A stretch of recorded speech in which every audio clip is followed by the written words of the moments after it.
get ready because we're about to take a deep dive, and I mean a real deep dive into AI music, like the future of music, Yeah. And we're not just talking about some experiment in a lab, we're talking about a whole album. A whole album. Yeah, and get this, it's celebrating 150 years of La Paloma, which, if you don't know, is this really cool coastal town in Uruguay. Okay, I'm intrigued. And there's more, the vocalist, completely AI. Whoa, that's something else. Yeah. It really gets you thinking, about where the line is between what we make and what, well, a machine can make. Right. It's like, are we really calling AI music art? Exactly. So to help us unpack all of this, we're diving into this album. We've got these excerpts from this Uruguayan radio interview, and they talk to the people who made this happen, right? So they talk to Coche, Okay. and she's the poet, the lyricist, and she's like super connected to La Paloma. So can you imagine what it must have been like for her to hear her words, but sung by, well, not a person? Yeah, I mean, talk about a wild experience, right? To have this AI basically interpret something so personal, so human as poetry, it must really make you question, like, what it means to create something. Totally. And they also interview the musician, Alvaro. Okay. And he seems like he's totally embracing AI, like not afraid of it at all. It's funny, right? Because so many people are afraid of AI, but others, they see it as this, like, tool. Yeah, like a collaborator almost. Exactly. Mm-hmm. And Alvaro, he actually talks about this in the interview. He's not afraid of AI at all. He sees it as something that can push his own music further. I like that. And he's really specific about how he used AI. It wasn't just random. He actually used this program called Amper Music. Amper Music. Yeah, and he fed it his own musical tastes. He's a big fan of ambient music, like Brian Eno. Oh, yeah, for sure. So it's like he's using AI to blend all of these things together, his influences, Pada's poems, into a whole listening experience. It's like having this, like a custom-made apprentice, Totally. Yeah. And it gets even more interesting because it wasn't just about the music itself. The AI actually chose the instruments. Oh, wow. Yeah, and even created the vocals. Well, wait, so the vocals are completely artificial. Completely. I've got to be honest, reading about it is one thing, but actually hearing it, it's a whole other thing. It really gets under your skin, doesn't it? It does, in a good way, but also a little creepy, Yeah, you get that, wow, a machine actually did that feeling. For sure. But you know what I found really interesting? Hearing Piata talk about how she got over that initial shock. At first, she was suspicious, right? Who wouldn't be? Totally. But then she describes it as moving to a place of awe because the AI found things in her words that even she didn't see, like expressing emotions that she didn't realize were there. It's like this collaboration, this weird, unexpected collaboration helped her see her own work in a whole new light. Wow, it's like the AI was a mirror or something, showing her something new about herself. Exactly. That's incredible. And what about Alvaro? What did he take away from all of this? How does he see AI after making this album? Well, that's where it gets really interesting because he starts talking about AI and making art accessible, like democratizing it. So imagine someone who has this amazing story and they want to write a symphony. Okay, yeah. But maybe they don't know how to read music or can't afford an orchestra. AI could be the bridge. Right, so it's giving a voice to people who wouldn't normally have one, in a way. That's a great way to put it. And he's also very honest about the realities of being an artist today, trying to make a living.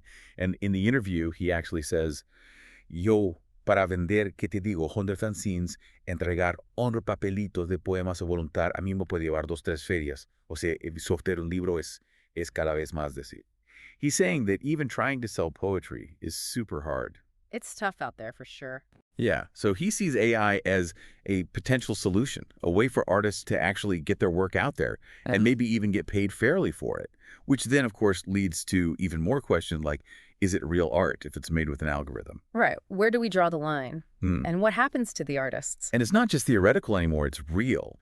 There's this technology that can make music, that can sound like a person singing, and it makes you wonder, what does that mean for musicians, for singers, even poets, like you were saying? Yeah, it's like we're opening this door, and we have no idea what's on the other side.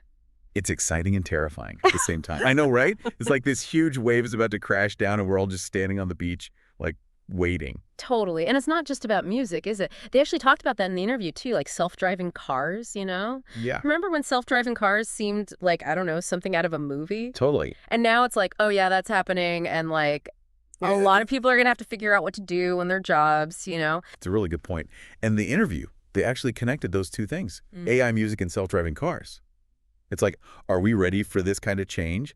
And they even said, and I'm quoting here, pensemos muy amplio, que dentro de girls, 6 años, lo que podemos asegurar que seguramente no va a haber más postes.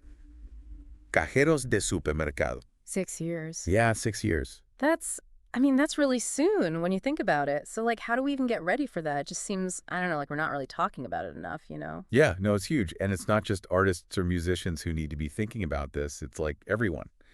But one thing that really stuck with me from the interview was when Alvaro talked about teaching young people about AI. Oh, interesting. Like, he's really passionate about giving them the skills to use AI, but also, like, to understand it. Right, because it's one thing to be able to use the technology, but it's a whole other thing to understand how it works and what it means, right? And totally. hmm And, he's not just talking about coding. It's about critical thinking, about being creative, all those things that make us human. Because those things are important, and they will be even more important, right? As AI becomes more, like, part of our lives. Exactly.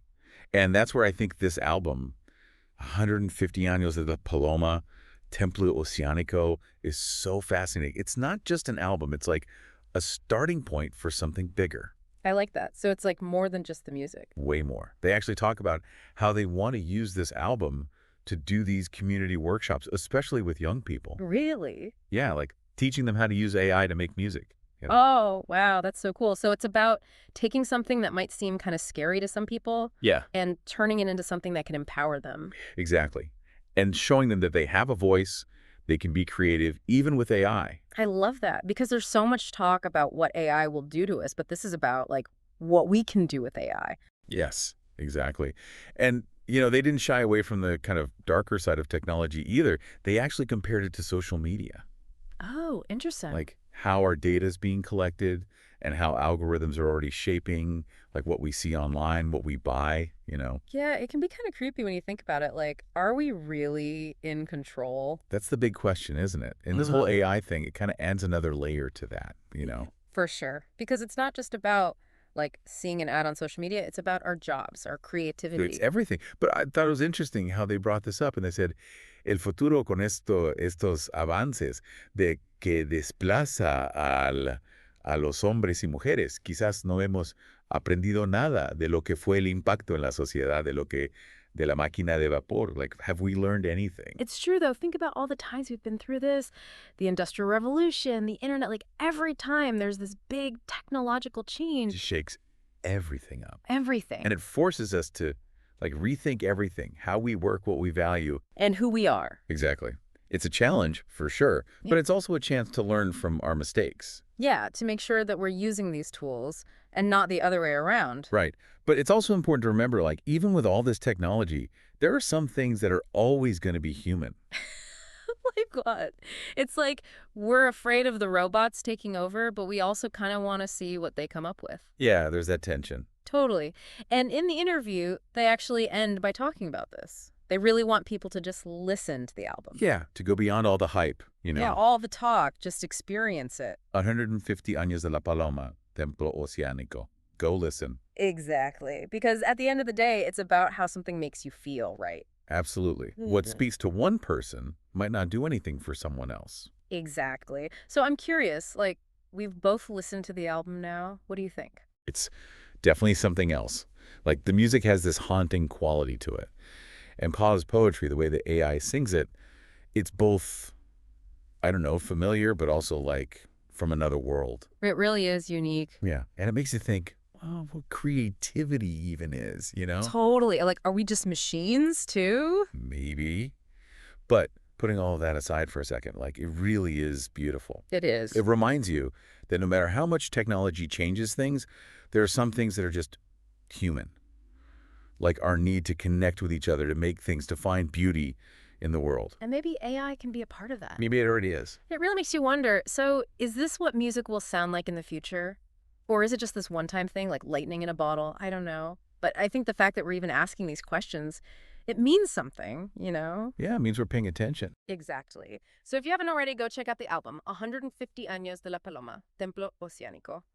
And let us know what you think. Does AI deserve a spot on the stage? We want to hear your thoughts. And until next time, keep on diving deep. Sigue tu cuerpo, sabe el camino.